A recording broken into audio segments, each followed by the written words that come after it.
Hello guys, आजच्या लेक्चरमध्ये आपण मांसवर्ग हा टॉपिक बघणार आहोत। आपल्या सगळ्यांना माहिती आहे अष्टांग हृदयाच्या 6व्या अध्यायामध्ये आपल्याला अन्न स्वरूपीय विज्ञानीयमध्ये आपल्याला 7 वर्ग दिलेले आहेत आणि सगळ्यात महत्त्वाचं हे की या अध्यायामध्ये तुम्हाला LAQ येणार नाहीये, MCQ पण येणार नाहीये, फक्त तुम्हाला हा अध्याय आहे ACQच्या पॉइंट ऑफ व्ह्यूने।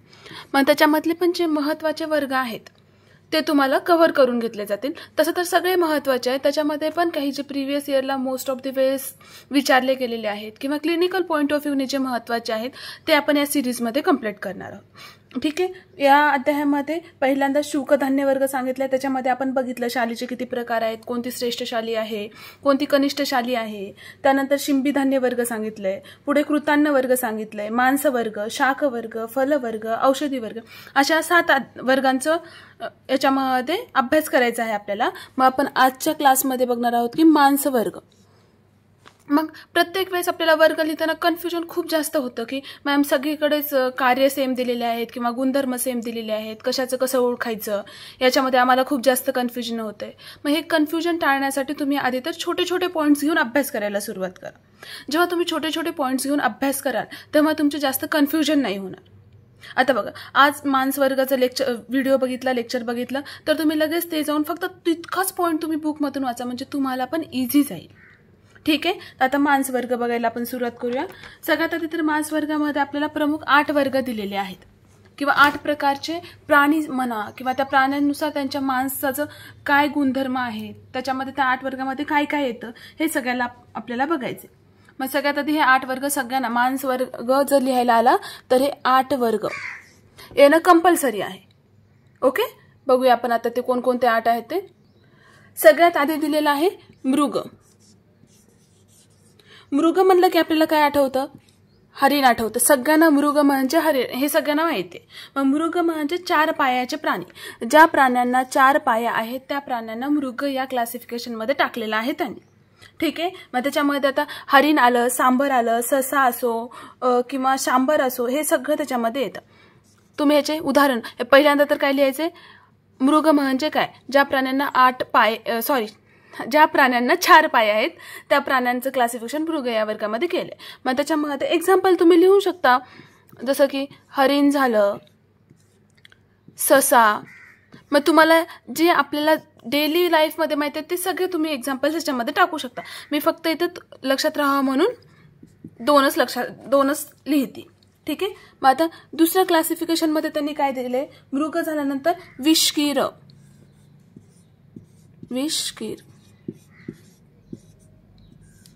तर विष्कीरचा गुणधर्म काय आहे? अन्न पदार्थ खाताना विखरून व नंतर वेचून खातात।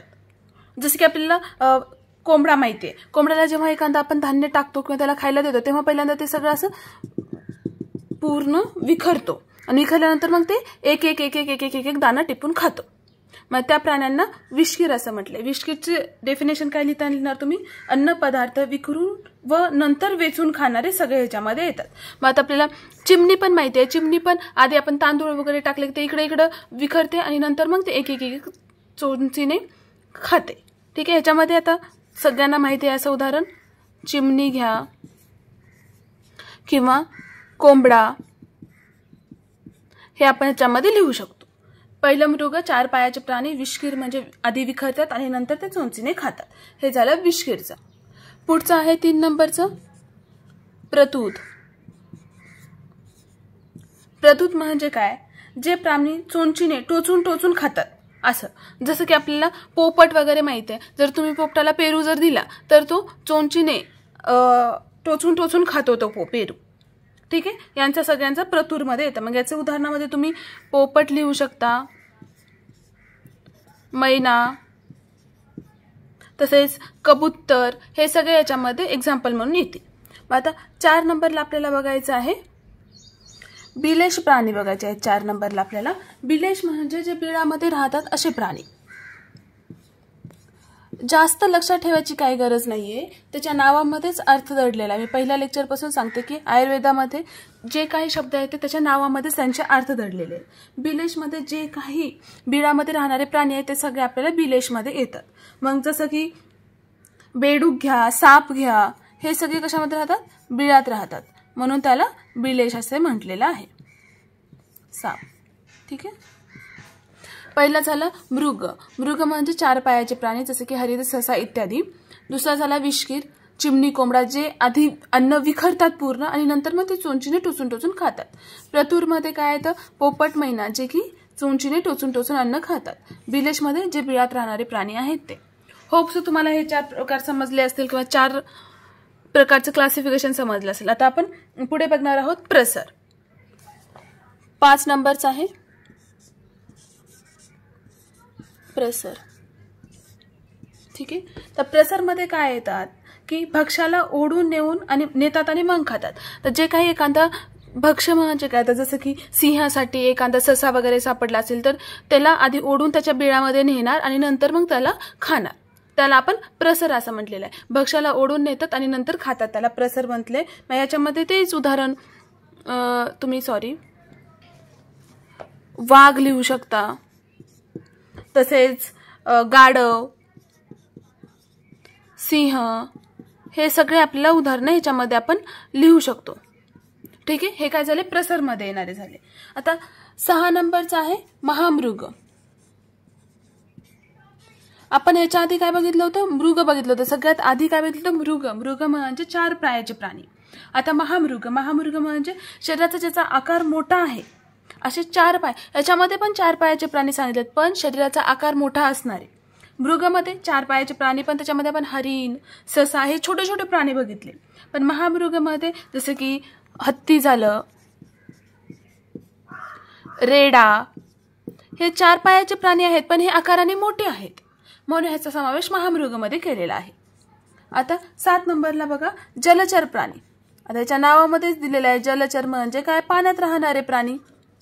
ठीक आहे. आता आपण जलचर आणि 8 नंबरचा मत्स्य हे एकदाच बघू का, कारण की बघा पाण्यात राहणारे प्राणी म्हणले की सगळ्यात आधी आपल्याला मासे आठवतात, बरोबर आहे.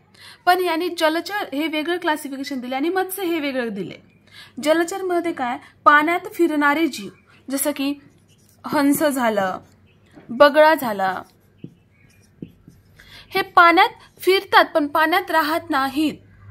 आणि मत्स्य काय, पाण्यात राहणारे. पाण्यात राहणारे काय, तर कासव झाला. कासव हा 24 तास पाण्यात राहतो, म्हणजे पाणी हे त्याचं घर आहे.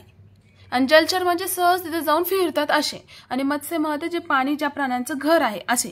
कासव झालं, मासे झालं, हे सगळे आपल्याला कशामध्ये बघायला भेटतात, मत्स्यमध्ये बघायला भेटतात. मग इथं हे वायवाचा पॉइंट आहे तुमच्या. वायवाला काय विचारतात, जलचर प्राणी सांग, पटकन आपण मत्स्य सांगतो, पण नाही, मासे हे मत्स्यमध्ये येतात, जलचर प्राणी हे वेगळे आहेत. मग डबल त्यांचा पुढचा क्वेश्चन असतो की मग जलचर आणि मत्स्यमध्ये काय फरक आहे. जलचर म्हणजे पाण्यात फिरणारे प्राणी आणि मत्स्य म्हणजे पाण्यात राहणारे प्राणी. ठीक आहे. प्रसर समजलं तुम्हाला, महामृग, जलचर आणि मत्स्य. हे आपल्याला मांसवर्ग तुम्हाला लिहायला आला आहे एसएक्यूला, तर कंपल्सरी तुम्हाला हे 8 लिहायचेच आहेत. आपण इथं रिव्हिजन करायचे फास्टमध्ये कोणते 8 आहेत ते. ठीक आहे. बघा आता पहिला आपण मृग बघितलं. मृगमध्ये काय बघितलं, 4 पायाचे प्राणी जसे की हरिण, सांबर, ससा हे सगळे.